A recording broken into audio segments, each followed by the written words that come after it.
तो हेलो दोस्तों, हमारे चैनल पे आपका स्वागत है।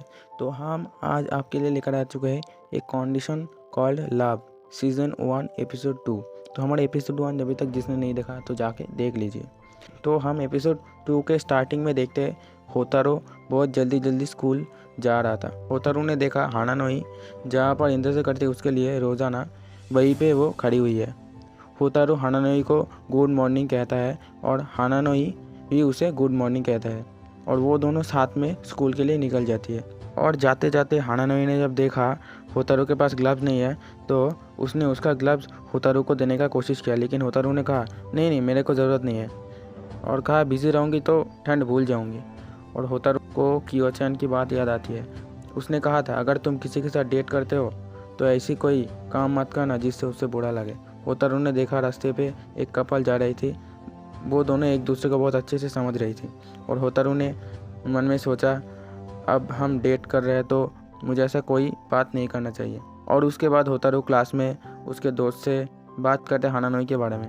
होतारो ने कहा हानानोई का प्यार मुझे बिगाड़ रही है, वो मेरे लिए इतना सब कुछ कर रहा है। और भी कहा होतारो ने मैं भी चाहता हूँ उसके लिए कुछ करूँ ताकि मैं जान सकूँ गर्लफ्रेंड होना क्या होता है।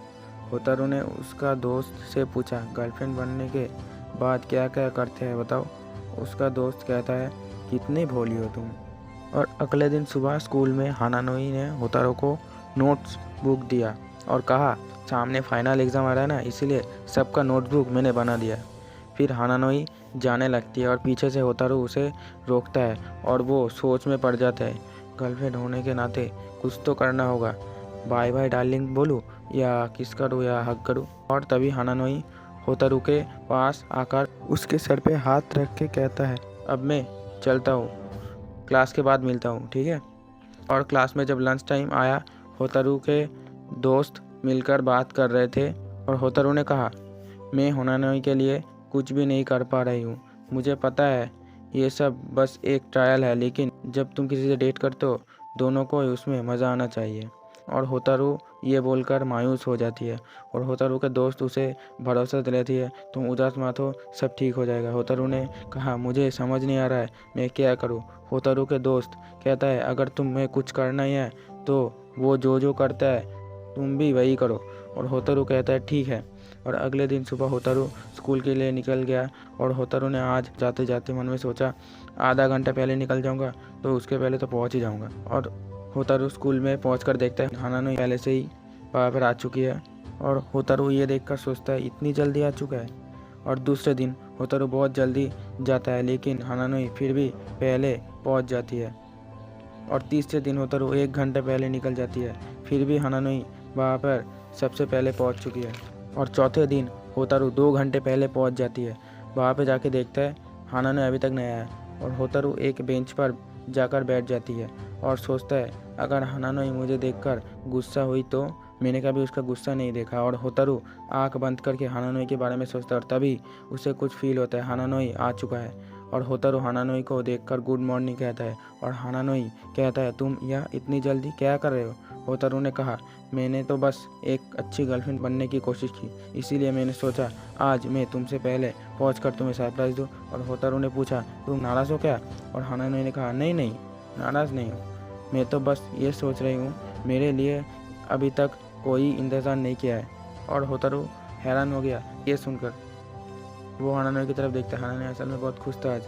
वो मन में सोचता है लगता है ये आज बहुत खुश है और कहा चलो आज मैंने कुछ ऐसा किया जिससे किसी को खुशी मिली। और होतारो ने कहा मेरे ख्याल से मुझे थोड़ा गर्लफ्रेंड बनना क्या होता है समझ रहा है। और होतारो ने कहा हानानोई से चलो उस शॉप पे चलते, यहाँ पे बहुत ठंड है।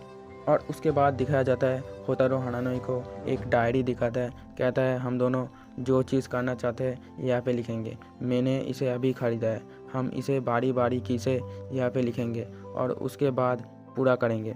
होतारो हानानोई से कुछ लिखने के लिए कहा और हानानोई लिखकर होतारो के हाथ में देता है। और होतारो ने देखकर कहा तुम बस यही चाहते हो, इसे तो अभी पूरा कर सकते हैं। और वो दोनों स्टोर के बाहर जाकर एक दूसरे के हाथ पकड़ के जाने लगते हैं। यही हानानोई डायरी पे लिखा था।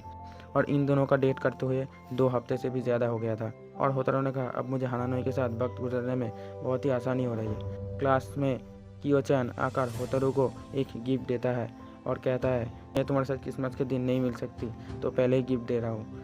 और होतारू ने कियो-चैन से कहा मैं जो फील कर रही हूँ वो असल में प्यार है या नहीं समझ ही नहीं पा रहा हूँ। और होतारू ने कहा मैंने उस दिन हानानोई को कह दिया अगर मुझे तुमसे प्यार नहीं हुआ तो हम दोनों हमेशा दोस्त बनकर रहेंगे।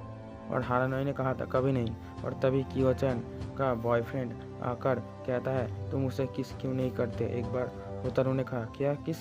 और कियो-चैन का बॉयफ्रेंड कहता है मैंने सुना है हानानोई इतना भी बुरा नहीं है लेकिन इतना अच्छा है मेरे को पता नहीं था। वैसे तो वो क्लास में गुस्से में रहता है, तुम थोड़ा संभाल के रहना। और कियो-चैन का बॉयफ्रेंड और भी कहता है तुम तो कितनी भोली हो। मेरा दोस्त कहता है वो तो तुम्हारा फ़ायदा उठाना चाहता है। और तभी कियो-चैन उसे एक मुक्का मार देता है। और उसके बाद होतारू स्कूल से जा रहा था और उसने देखा हानानोई सामने खड़ी हुई है। ये देखकर होतारू ने कहा हानानोई मैंने तुम्हें कहा था आज मेरा इंतज़ार मत करना। और हानानोई ने कहा कल से स्कूल का छुट्टी हो रहा है तो मैंने सोचा तुम्हारे साथ थोड़ा वक्त बिता लूँ। और होतारू ने कहा चलो उसी स्टोर पे चलते हैं। हानानोई ने कहा चलो हमारे घर चलते हैं, मुझे क्रिसमस के बारे में कुछ बात करनी है। होतारू हानानोई के घर जाकर देखते हैं उसका घर बहुत अच्छा है। होतारू ने कहा हानानोई तुम्हारा पेरेंट्स कहाँ पे रहता है। और हानानोई ने कहा वो दोनों डॉक्टर है, वो हमेशा विदेश आते जाते रहते हैं तो मेरे को घर में अकेले ही रहना पड़ता है। और हानानोई ने कहा तुम मेरे कमरे में जाकर क्यों नहीं बैठते, मैं तुम्हारे लिए चाय बना के लाती हूँ। और होतारू हानानोई के कमरे में जाकर देखा बहुत अच्छी सजावट है कमरे में। और होतारू का नज़र एक जगह पे जाती है, वहाँ पे कॉटन लगा हुआ है और वो उसे खोलने ही जा रहा था और तभी हानानोई उसे रोक लेता है। और हानानोई अचानक आ जाती है इसीलिए वो डर जाती है। होतारू ने माफ़ी मांगा और बोला मैंने नहीं खोला उसे। और हानानोई ने कहा उसमें तुम्हारे लिए सरप्राइज़ है, तुम्हें देखना है तो दिल थाम के बैठो। और होतारू थोड़ा सोचकर बोला नहीं मुझे नहीं देखना। और वो दोनों एक साथ कॉफ़ी पीने बैठ जाते हैं। और हानानोई ने कहा तुम्हें याद है मैंने तुम्हें बोला था तुम्हारा दोस्त मैं कभी नहीं बन सकती हूँ, अगर तुम्हारा मैं दोस्त बन गई तो तुम्हारा लाइफ में मेरा कोई मोल ही नहीं होगा, मैं तुम्हारी ज़िंदगी में एक स्पेशल हिस्सा बनना चाहती हूँ। और होतारू ने कहा अगर नहीं बन पाए तो। हानानोई ने कहा अगर नहीं बन पाया तो कभी तुम्हारे सामने नहीं आऊँगा। और होतारू रियलाइज़ हुआ हानानोई के साथ बिताया हुआ वक्त। होतारू ने हानानोई से कहा मेरे पास एक आइडिया है, तुम मुझे क्या एक बार किस कर सकते हो, इससे हमें पता चलेगा कि हमें प्यार है या नहीं है। ये सुनकर हानानोई को खांसी हो जाती है और होतारू जैसे भी करके उसे कन्विंस कर लेती है और हानानोई मान गया। हानानोई ने कहा होतारू तुम अपनी आंखें बंद करो। और हानानोई होतारू के पास जाकर उसके कान में बोला अगर तुम पूरी तरीके से किसी को किस करने के लिए तैयार नहीं हो तो किसी को किस करने के लिए बोलना नहीं चाहिए। और होतारू ये सुनकर लेट जाती है और हानानोई ने कहा शायद तुम्हारे लिए ये एक ट्रायल होगा लेकिन मेरे लिए ये बहुत मायने रखती है। तुम्हारी हाथ पकड़ने से या तुम्हें छूने से मेरा दिल की धड़कन तेज़ हो जाती है। और ये बोलते बोलते हानानोई होतारू को किस कर लेता है। तो हमारा एपिसोड 2 यहीं पे ख़त्म होता है, मिलते हैं अगली एपिसोड में।